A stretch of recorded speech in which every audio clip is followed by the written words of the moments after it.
नमस्कार विद्यार्थी मित्रांनो, नेट, सेट किंवा एमएच सेट परीक्षेची तयारी करताय ना? मग आजचं हे विशेष स्पष्टीकरण तुमच्यासाठीच आहे. आज आपण युनिट 8 मधला अत्यंत महत्त्वाचा आणि हमखास मार्क मिळवून देणारा विषय पाहणार आहोत, आयसीटी आणि प्रशासन, म्हणजेच आयसीटी अँड गव्हर्नन्स. अगदी सोप्या आणि स्पष्ट मराठी भाषेत संकल्पना, उदाहरणे आणि ट्रिक्स वापरून आपण याची तयारी करणार आहोत. तुम्ही नवशिक्या असा किंवा रिपीटर, हा पूर्णपणे एक्झाम ओरिएंटेड अप्रोच तुम्हाला नक्कीच फायदेशीर ठरेल. चला तर मग लगेच सुरू करूया. आज आपण नक्की काय काय पाहणार आहोत त्याची ही एक छोटीशी रूपरेषा. ई प्रशासन म्हणजे काय आणि त्याचं महत्त्व. परीक्षेसाठी खास स्मार्ट प्रशासनाची ट्रिक. प्रशासनाचे 4 मुख्य मॉडेल्स. राष्ट्रीय ई प्रशासन योजना. आणि शेवटी डिजिटल इंडियाचे काही प्रमुख उपक्रम. तर अजिबात वेळ न घालवता वळूया आपल्या पहिल्या मुद्द्याकडे. विभाग 1. ई प्रशासनाची ओळख आणि त्याचं महत्त्व. आता तुम्हाला प्रश्न पडला असेल की ई प्रशासन म्हणजे नेमकं काय? तर बघा, सरकारी कार्यालयात फक्त एखादा कॉम्प्युटर आणून ठेवणं म्हणजे ई प्रशासन नाही बरं का. सरकारी कामकाज अधिक कार्यक्षम, लोकांसाठी सोयीस्कर आणि उत्तरदायी बनवण्यासाठी माहिती आणि संप्रेषण तंत्रज्ञानाचा म्हणजेच आयसीटीचा सखोल वापर करणं, याला आपण ई प्रशासन म्हणतो. उदाहरणार्थ, आपण घर बसल्या इन्कम टॅक्स रिटर्न भरतो किंवा ऑनलाईन लाईट बिल भरतो. या साध्या उदाहरणांवरून एक गोष्ट स्पष्ट होते की तंत्रज्ञानाने फक्त सरकारी सिस्टीम संगणकीकृत केलेली नाही, तर तिच्या काम करण्याच्या पद्धतीतच एक मोठा आणि मूलभूत बदल घडून आणला आहे. आणि इथे एक खूप महत्त्वाची गोष्ट लक्षात घ्या. परीक्षेच्या दृष्टीने विचार केला तर असे थेट कोड्स किंवा विधाने बहुपर्यायी प्रश्नांमध्ये बऱ्याचदा विचारली जातात. आता हे विधान बघा. कॅग म्हणजेच युनायटेड किंगडमच्या कॉम्प्ट्रोलर अँड ऑडिटर जनरल यांचं हे विधान आहे. सरकारी विभाग आणि त्यांच्या एजन्सीद्वारे इंटरनेटच्या माध्यमातून नागरिकांना माहितीपर्यंत पोहोचण्याचा हक्क देणे म्हणजेच ई प्रशासन. हे असंच्या असं लक्षात ठेवा, कारण परीक्षेत असे थेट प्रश्न येतात आणि तिथे आपले मार्क गेले नाही पाहिजेत. आता पुढे जाऊया. विभाग 2. स्मार्ट प्रशासन. परीक्षेसाठी एक खास ट्रिक. मित्रांनो, या स्क्रीनचा एक मेंटल स्क्रीनशॉट काढूनच ठेवा, कारण स्मार्ट प्रशासन ही एक अत्यंत महत्त्वाची कीवर्ड संकल्पना आहे. परीक्षेत बऱ्याचदा यातील एखाद्या अक्षराचा अर्थ विचारला जातो. बघा, एस म्हणजे सिंपल, म्हणजे सरकारी प्रक्रिया अगदी सोप्या करणे. एम म्हणजे मॉरल, नैतिक मूल्यांवर आधारित प्रशासन.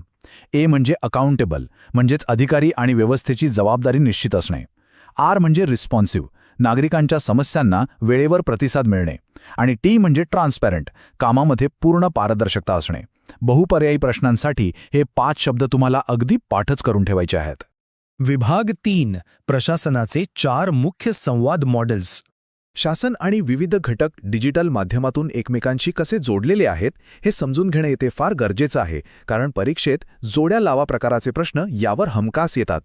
आता इथे बघा, जेव्हा सरकार थेट नागरिकांना सेवा देतं, जसं की ई टॅक्सेशन, तेव्हा त्याला आपण G2C म्हणजेच गव्हर्नमेंट टू सिटिझन म्हणतो. 2 सरकारी विभागांमधला संवाद, जसं की ई पॉलिसी यंत्रणा, हे G2G म्हणजेच गव्हर्नमेंट टू गव्हर्नमेंटमध्ये येतं. आणि जेव्हा सरकार व्यवसायांना म्हणजे बिझनेसेसना ई लायसन्सिंग किंवा ई टेंडरिंग सारख्या सुविधा देतं, तेव्हा त्याला G2B म्हणजेच गव्हर्नमेंट टू बिझनेस म्हणतात. हा तक्ता नीट डोक्यात फिट बसवा, तुमचे 2 मार्क्स हमखास पक्के झालेच म्हणून समजा. वळूया पुढच्या विभागाकडे. विभाग 4. राष्ट्रीय ई प्रशासन योजना म्हणजेच NEGP. तुम्हाला माहिती आहे का, भारताची डिजिटल पाळेमुळे मुळात किती जुनी आहेत? हे खरंच खूप रंजक आहे. बघा, 1987 मध्येच आपल्याकडे NIC नेटची सुरुवात झाली होती. पण परीक्षेच्या दृष्टिकोनातून सर्वात महत्त्वाचं वर्ष कोणतं असेल तर ते आहे 2006. याच वर्षी राष्ट्रीय ई प्रशासन योजना NEGP सुरू झाली. परीक्षेत अनेकदा या घटनांचा योग्य क्रम विचारला जातो, त्यामुळे हा कालक्रम असाच क्रमाने लक्षात ठेवणं एकदम मस्ट आहे. आता इथे सर्वात महत्त्वाचा मुद्दा हा आहे की या NGEPचा मुख्य उद्देश नक्की होता तरी काय? तर बघा, केवळ सुटे प्रकल्प राबवणं हा उद्देश अजिबात नव्हता. संपूर्ण सरकारी यंत्रणा एका साखळीत जोडणे आणि सामायिक सेवा केंद्रांच्या म्हणजेच कॉमन सर्व्हिस सेंटर्सच्या माध्यमातून ती सर्वसामान्यांपर्यंत पोहोचवणे हे त्याचं मुख्य ध्येय होतं. आणि म्हणूनच हे साध्य करण्यासाठी मिशन मोड प्रोजेक्ट्स MMPs ही खास संकल्पना राबवण्यात आली. आणि आता आपला शेवटचा भाग, विभाग 5.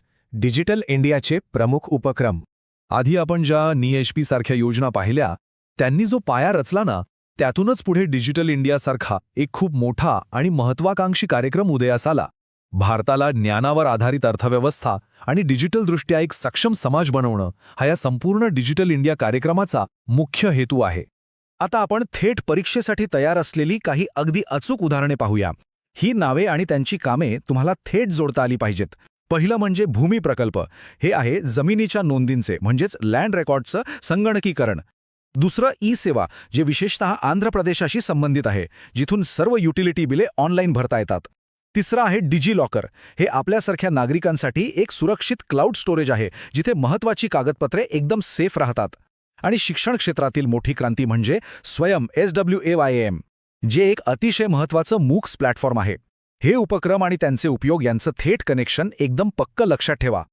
आणि या एका विचार करायला लावणाऱ्या प्रश्नासोबत आज आपण इथेच थांबतोय. जरा विचार करा, जर माहिती तंत्रज्ञानाने जमिनीच्या नोंदी आणि युटिलिटी बिले पूर्णपणे बदलून टाकली आहेत, दैनंदिन सरकारी काम इतकं सोपं केलं आहे, तर भविष्यात स्मार्ट प्रशासन, लोकशाही प्रक्रियांमध्ये जसं की ऑनलाईन मतदान किंवा धोरण निर्मितीमध्ये थेट नागरिक सहभाग यात किती प्रचंड क्रांती घडवून आणेल, हो ना?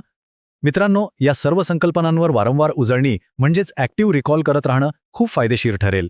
आगामी नेट, सेट आणि MS सेट परीक्षांसाठी तुम्हाला खूप खूप शुभेच्छा. अशाच सखोल स्पष्टीकरणांसाठी अभ्यासावर लक्ष केंद्रित करत रहा. धन्यवाद.